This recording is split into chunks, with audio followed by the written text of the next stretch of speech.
Assalamu alaikum wa rahmatullahi wa barakatuhu. Surah An-Nisa का session number 3 आखिरी session. इसमें सूरह निसा की एक्सप्लेनेशन एंड डेफिनेशन इंफॉर्मेशन, जो उसकी तशरीह और तारीफ़ होगी, पहले अंग्रेज़ी में फिर उर्दू में। अल्हम्दुलिल्लाह वस्सलातु वस्सलामु अला रसूलुल्लाह अम्मा बाद। औज़ु बिल्लाहि मिनश शैतानिर रजीम। बिस्मिल्लाहिर्रहमानिर्रहीम। Surah An-Nisa, total ayahs 176, and it was revealed at Medina Munawwara. Period of revelation.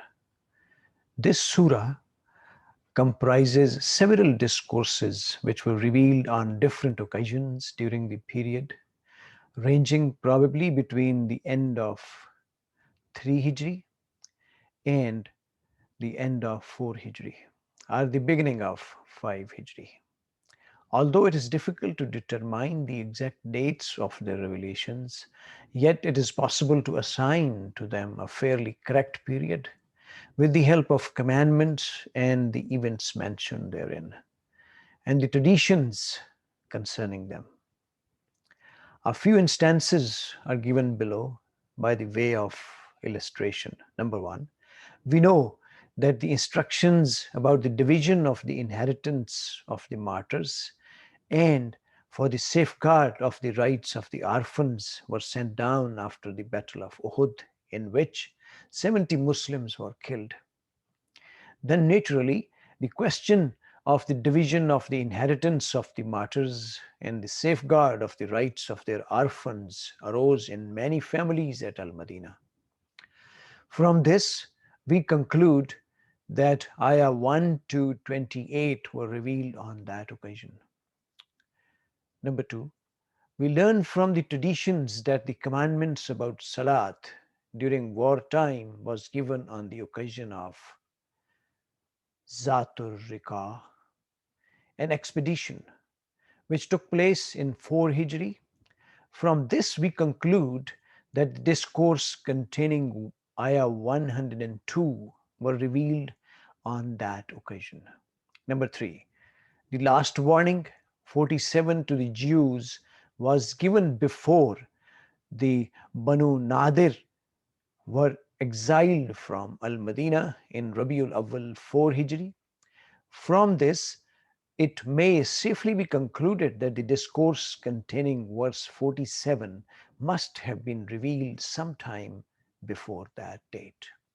Number 4, the permission about tayammum, the performance of ablutions with pure dust in case no water be available, was given during Baniul al-Mustalik expedition, which took place in 5 Hijri.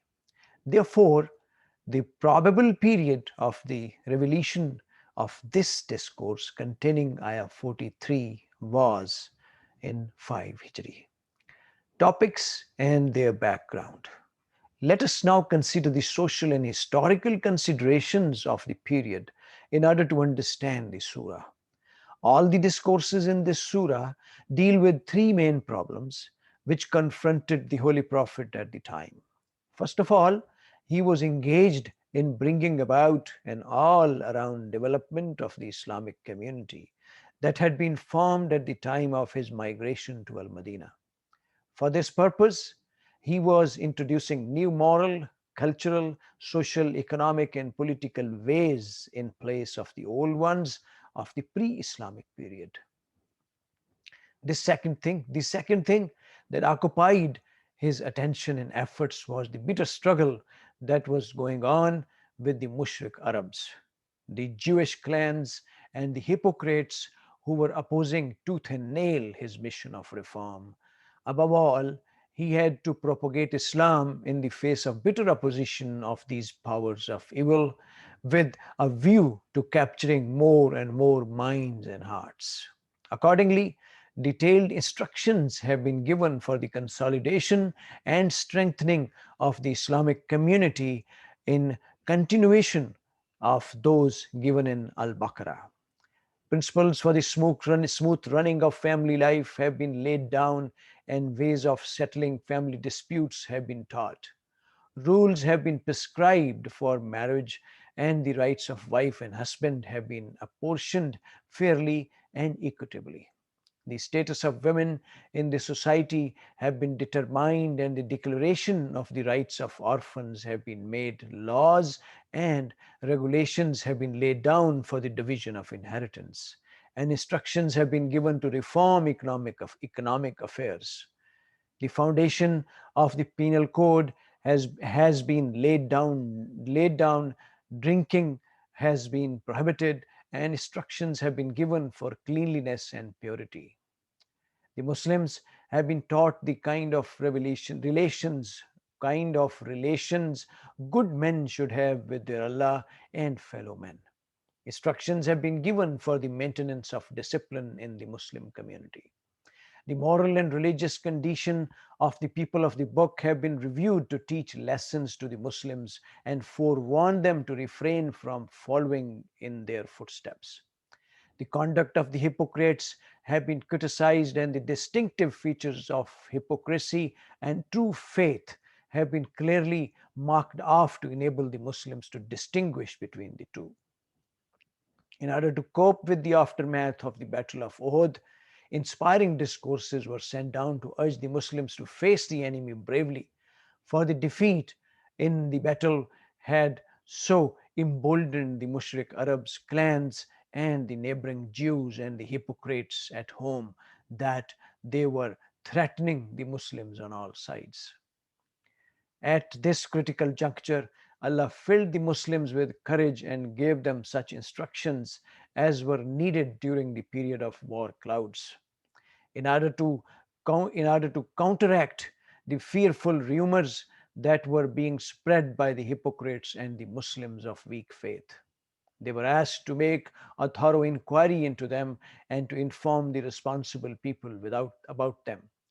Then they were experiencing some difficulties in offering their salat during the expeditions to some places where no water was available for performing their ablutions, etc. In such cases, they were allowed to cleanse themselves with pure earth and to shorten the salah and to offer the salah of fear when they were faced with danger. Instructions were also given for the solution of puzzling problems of those Muslims who were scattered among the unbelieving Arab clans and were often involved in war. They were asked to migrate to Al Madinah, the abode of Islam. This surah also deals with the case of Bani Nadir, who were showing a hostile and menacing attitude.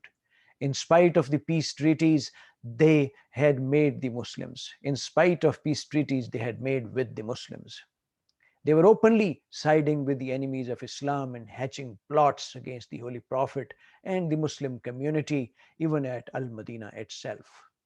They were taken to task for their inimical behavior and given a final warning to change their attitude, and were at last exiled from Al Madinah on account of their misconduct. The problem of the hypocrites, who had become very troublesome at that time, were involving the believers in difficulties. Therefore, they were divided into different categories to enable the Muslims to deal with them appropriately. Clear instructions were also given regarding the attitude they had adopted towards the non-belligerent clans. The most important thing needed at that time was to prepare the Muslims for the bitter struggle with the opponents of Islam. For this purpose, greatest importance was attached to their character building. For it was obvious that the small Muslim community could only come out successful, nay, survive, if the Muslims possessed high moral character. They were therefore enjoined to adopt the highest moral qualities and were severely criticized whenever any moral weakness was detected in them. Through this surah mainly deals, though this surah mainly deals with the moral and social reforms, yet due attention has been paid to the propagation of Islam. On the other hand, the superiority of the Islamic morality and culture has been established over that of the Jews, Christians, and mushriks. On the other hand, their wrong religious conceptions, their wrong morality, and their evil acts have been civilized, have been criticized to prepare the ground for inviting them to the way of the truth. Subject: consolidation of the Islamic community. The main object of this surah is to teach Muslims the ways that unite a people and make them firm and strong. Introductions for the stability of the family, which is the nucleus of the community, have been given. Then they have been urged to prepare themselves for defense. Side by side with these, they have been taught the importance of the propagation of Islam. Above all, the importance of the highest moral character in the scheme of consolidation of the community has been impressed. Topics and their interconnection. Just, fair, and equitable laws and regulations of the smooth running of the family life have been laid down for the husband and wife. Detailed instructions have been given for the division of inheritance, and due regard has been paid to the rights of orphans. Ayah 1 to 35. In order to calculate the right spirit of the observance of rules and regulations, the Muslims have been enjoined to show generosity to all around them and to be free from meanness, selfishness, stinginess of mind, because this is essential for the consolidation of the communities and helpful for the propagation of Islam. Ayah 36 to 42. The ways of the purification of mind and body for the offering of salah have been taught because it plays the most important part in every scheme of moral and social reform. Ayah 43. After moral preparation, instructions for the defense have been given. First of all, Muslims have been warned to be on their guard against the cunning machinations and vile practices of the local Jews who were hostile to the new movement. This caution was necessary for removing some possible misunderstandings that might have arisen on account of pre-Islamic alliance between the people of Al-Madinah and the Jews. Ayah 44 to 57. Then they have been enjoined to place their trusts and offices of trust in the custody of honest and qualified persons, and to do what is just and right, and to obey Allah and His Messenger, and those among themselves entrusted with the conduct of their affairs, and to turn to Allah and His Messenger for the settlement of their disputes. As such, an attitude and behavior alone can ensure consolidation. They have been strongly warned that any deviation from this path will lead to their disintegration. Ayah 58 to 72. After this prerequisite, they have been exhorted to make preparations for defense and to fight bravely for the cause of Islam without showing any kind of cowardice or weakness. They have also been warned to be on their guard against hypocrites. A line of demarcation has been drawn to distinguish the intentional shirkers from the helpless devotees. Ayah 73 to 100. Here again, instructions have been given for the offering of salat during military campaigns and actual fighting. This is to impress the importance of salat even at the time of fear and danger. Ayah 101 to 103. Before proceeding on the next topic, the Muslims have been exhorted to persevere in their fight without showing any kind of weakness. Ayah 104. In order to make the Islamic community firm and strong for defense, the Muslims have been enjoined to observe the highest standard of justice. The Muslims are required to deal out strict justice even in case of the enemy, with whom they might be involved in the war. They should also settle disputes between husband and wife with justice. In order to ensure this, they should keep their beliefs and deeds absolutely free from every kind of impurity and should become the standard bearers of the justice. Ayah 105 to 135. Resuming the theme of defense, the Muslims have been warned to be on their guard against their enemies. They have been admonished to take necessary precautions against the machinations of the hypocrites and unbelievers and the people of the book. As belief as belief in Allah and revelation in life after death is the only safeguard against every kind of enemy, they should sincerely believe in and follow his messenger, Muhammad, Allah's peace be upon him. Ayah 136 to 175. Though this verse also deals with family laws contained in verses 1 to 135, it has been added as a supplement at the end of the surah because it was revealed after An-Nisa was being recited as a complete surah, ayah 176. And now it's a translation in Urdu. सूरह निसा की 176 आयात हैं और ये Medina Munawwara में नाजिल हुई है। ज़माना नज़ूल और अज्ज़ाए मज़मून, ये सूरह मुतअद्दिद खुतबों पर मुश्तमिल है जो ग़ालिबन सन 3 हिजरी के अवाखिर से लेकर सन 4 हिजरी के अवाखिर या सन 5 हिजरी के अवाइल तक मुख्तलिफ औकात में नाजिल हुए हैं।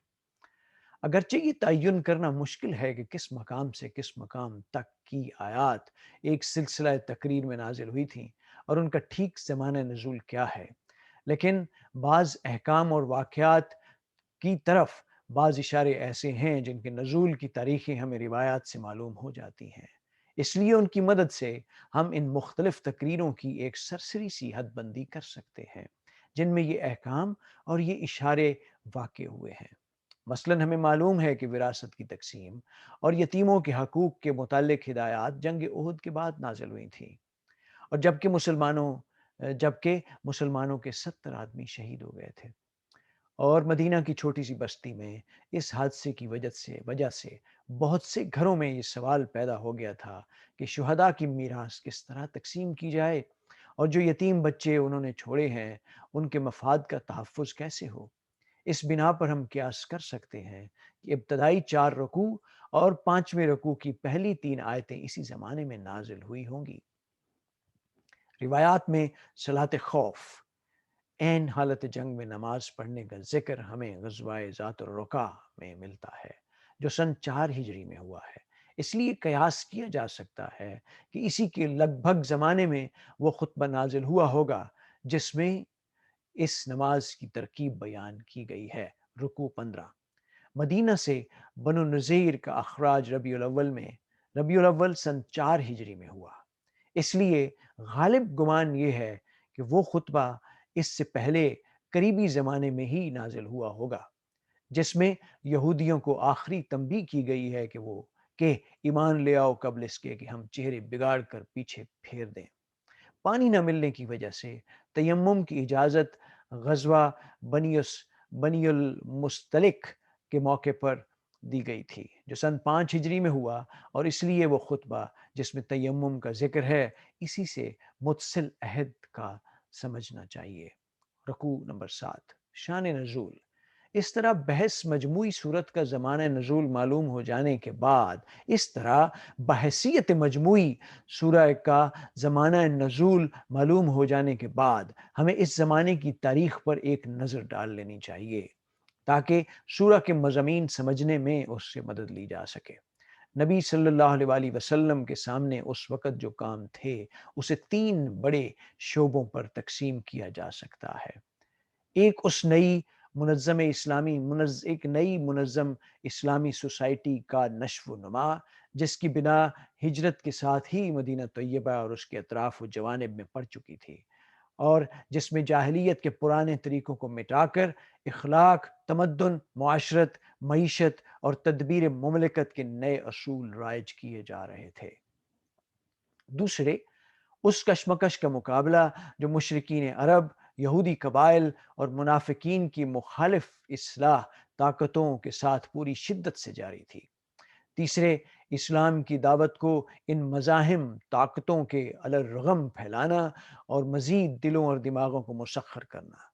अल्लाह ताला की जानिब से इस मौके पर जितने खुतबे नाजिल किए गए वो सब इन्हीं 3 शोबों से मुताल्लिक थे।